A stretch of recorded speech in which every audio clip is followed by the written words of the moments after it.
Hello guys, स्वागत है आप सभी का लाइब्रेरी साइंस स्पेशल क्लासेस में।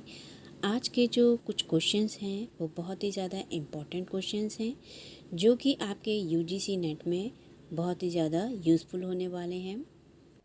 तो चलिए स्टार्ट करते हैं। Question number 1, which of the following institutions drafted the regulations related to plagiarism in higher education institutions? इसका जो राइट आंसर है वो है UGC NET UGC. What is Digby? Digby क्या है? Digby is a mobile application that was made available in 2017 by OCLC as a part of libraries world share management service, जिसको short में क्या बोलते हैं, WMS subscriptions. Its supports basic circulation task, pull list, reshelving and basic inventories. Next question is LAMP stand for Linux, Apache, MySQL, Perl /PHP. Next, the first printed works are called Incunabula. Incunabula is the right answer. Next question is, who said that information is both a product and process? The right answer is J. Martin. Next question is, Pool Index to Periodical Literature was brought out by William Frederick is the right answer.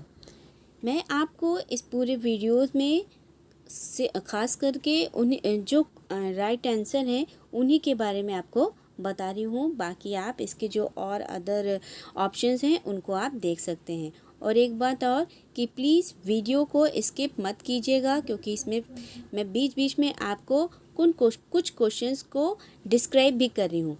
जैसे कि what is BLUE cloud, जिसको LSP ये भी कहते हैं, ये क्या है? Blue cloud library service platform, first released in June 2013 by Circe Dynix, is browser-based next-generation software for libraries of all types that allows cloud-based administrations, discovery, acquisitions, and collections management application.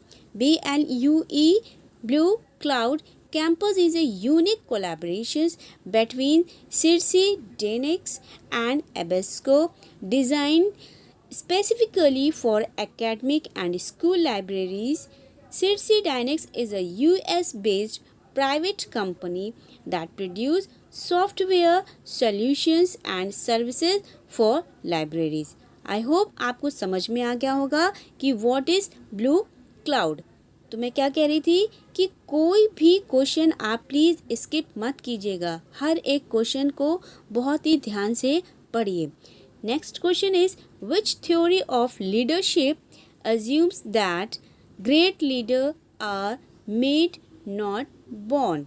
तो इसका जो right answer है वो है behavioural theory. Behavioural theory के अनुसार क्या होता है, ये कहते हैं कि जो ग्रेट लीडर हैं वो होते हैं, ना कि पैदा होते हैं। होते हैं यानी कि बनाए जाते हैं, ना कि पैदा होते हैं। ये बिहेवियरल थ्योरी के अंतर्गत ऐसा माना जाता है। Next question is, which theory of leadership assume that great leaders are born not made? ये जो ग्रेट मैन थ्योरी है इनका मानना ये है, यानी कि ये जो सिद्धांत है वो ये मानता है कि जो ग्रेट लीडर्स होते हैं वो जन्मजात होते हैं, ना कि बने बनाए।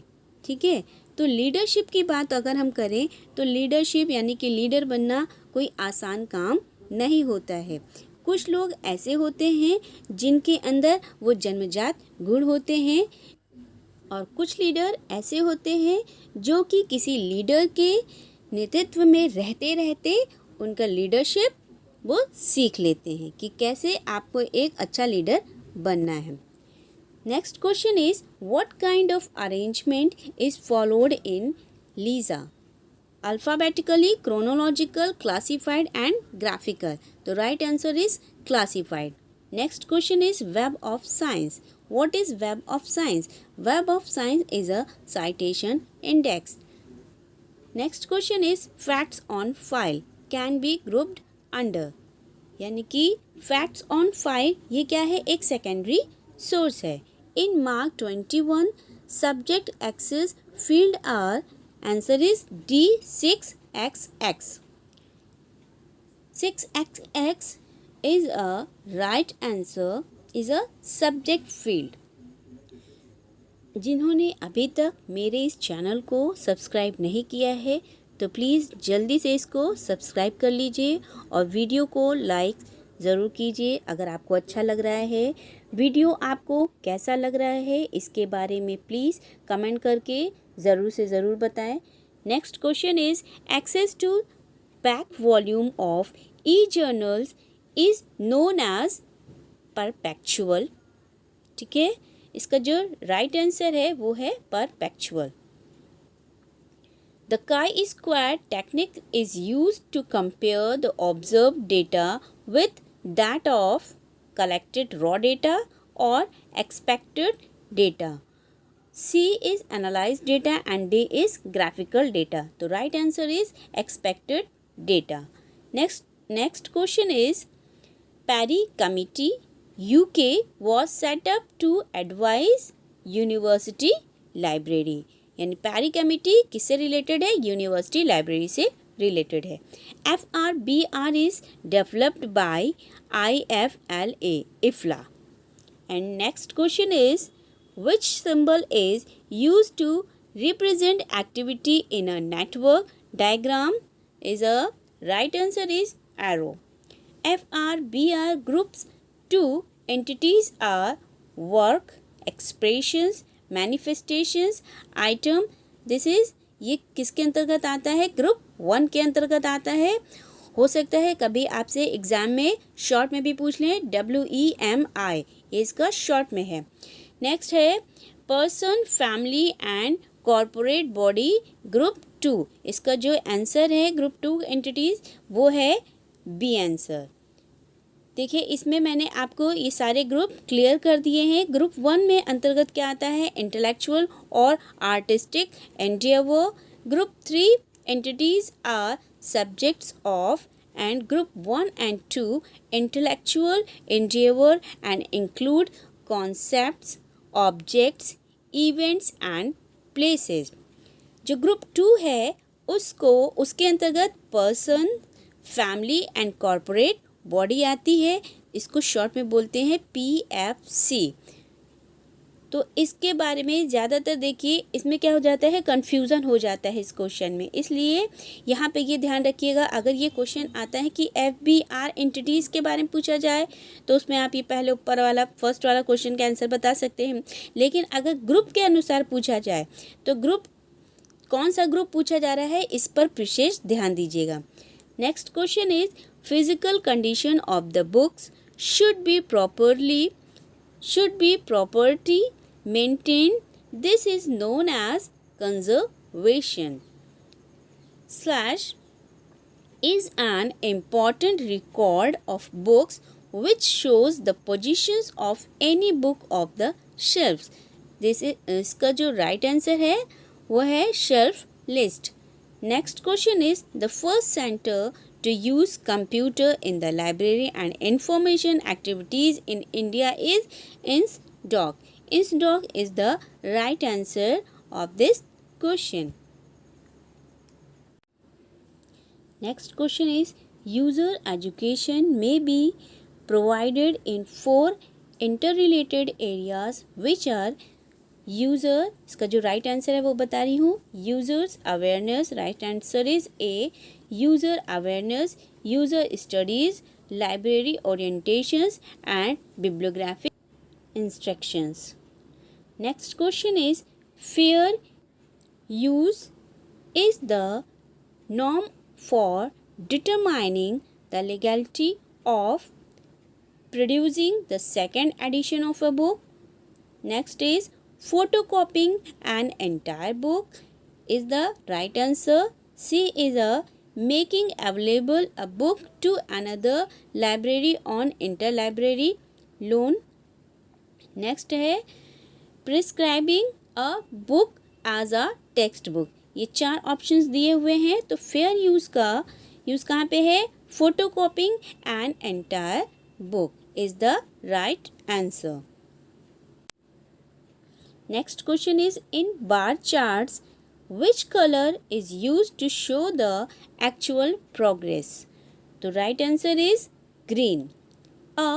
Next question, a QR code is one dimensional, two dimensional, four dimensional or D is a none of the above. तो a QR code is a two dimensional is the right answer. Next question is, Shibboleth 2.0 was released in 2008 is the right answer. Next question is, what are the different areas in UGC promotions of academic integrity and preventions of plagiarism in higher education institutions regulations 2018 where libraries can have very big role? The right answer is clause 5, 6 and 7. Right answer is A. And next question, what is the 7QC tools?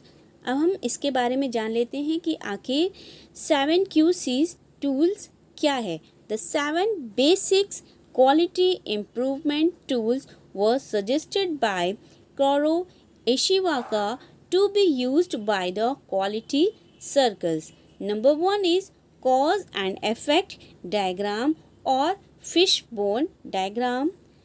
2 is Pareto charts. 3 is process mapping, data gathering tools such as check sheets. 4 is graphical tools such as histogram. 5th is run charts and control charts. 6 is scatter plots and correlation analysis and 7 is flow charts. ये 7 quality circles हैं, ठीक है। ये 7 improvement tools भी हैं, जिसको अब इसके बारे में डिटेल में जान लेते हैं कि आखिर किसका क्या काम है। The check sheets are used to collect data.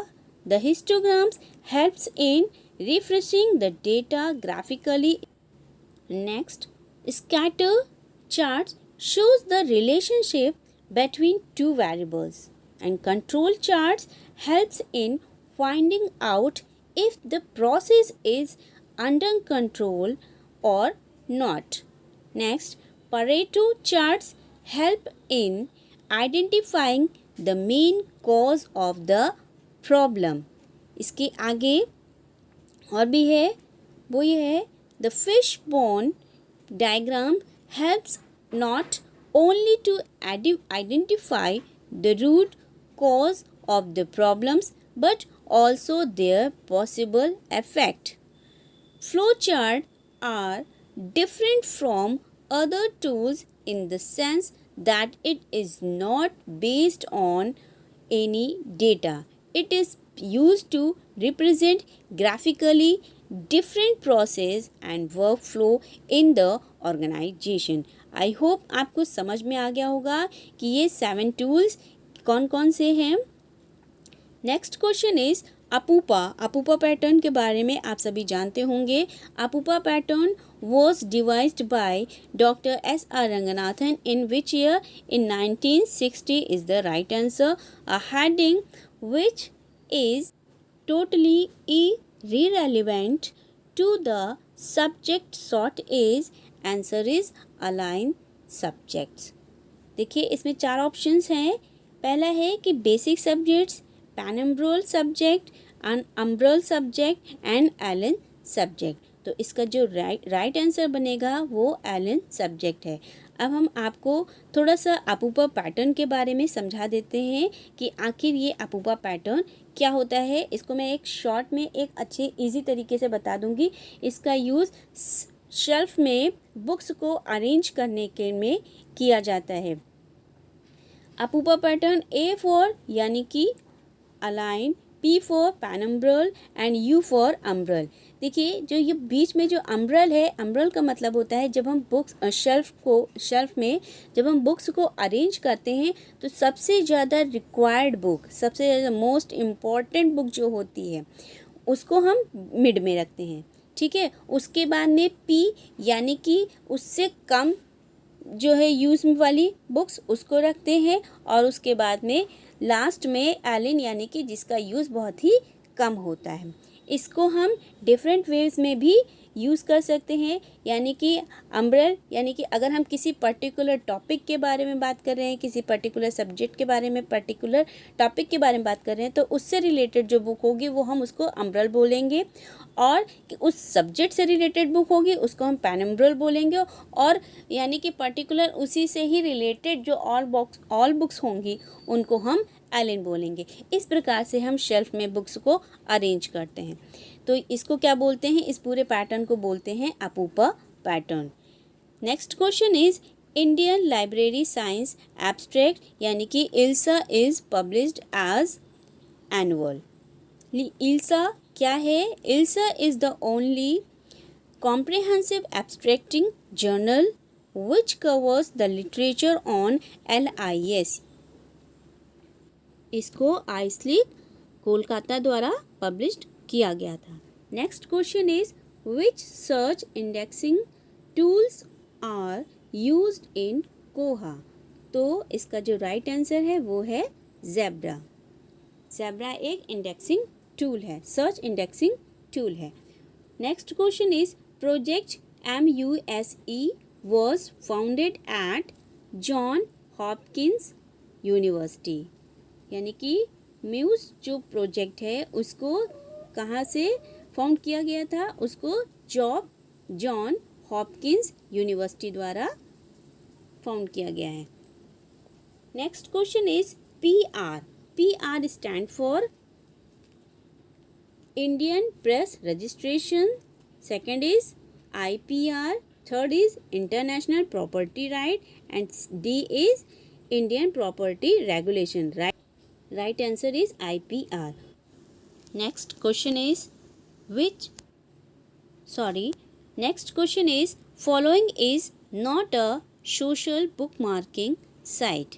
Digg, Delicious, Scudo and Facebook. So Scudo is not a social bookmarking site. Next question is Locos Software is an international community initiative by MIT Library, Stanford University, University of Waco and University of Southampton. So right answer is Stanford University. Next question is following is not a Web 2.0 tools. The right answer is UGC Infonet 2.0 is not a Web 2.0 tool. Next question, following is an example of micro blogging. Right answer is Twitter. And next and last question is which one is e-bibliographic database। तो इसका जो right answer है वो है ISID। ISID is a e-bibliographic database। I hope आपको ये video अच्छा लगा होगा। इसमें जितने भी क्वेश्चंस हैं वो बहुत ज़्यादा इम्पॉर्टेंट क्वेश्चंस हैं। तो प्लीज़ इन सभी क्वेश्चंस को बहुत ध्यान से और अच्छे से पढ़िएगा और इनका रिवीज़न बार बार करते रहिए, क्योंकि एग्ज़ाम्स होने ही वाले हैं। और अगर आपको मेरा वीडियो अच्छा लगा हो तो प्लीज़ इसको लाइक ज़रूर कीजिए, और साथ ही साथ आप अपने कमेंट्स भी मुझे ज़रूर से ज़रूर करिए, क्योंकि आपके कमेंट्स के द्वारा ही मुझे पता चल पाता है कि आपको मेरा वीडियो कैसा लग रहा है। तो प्लीज़, क्योंकि एक क्वेश्चंस को मैंने बहुत ही रिसर्च के बाद बनाया है, तो please subscribe this channel also. Thank you.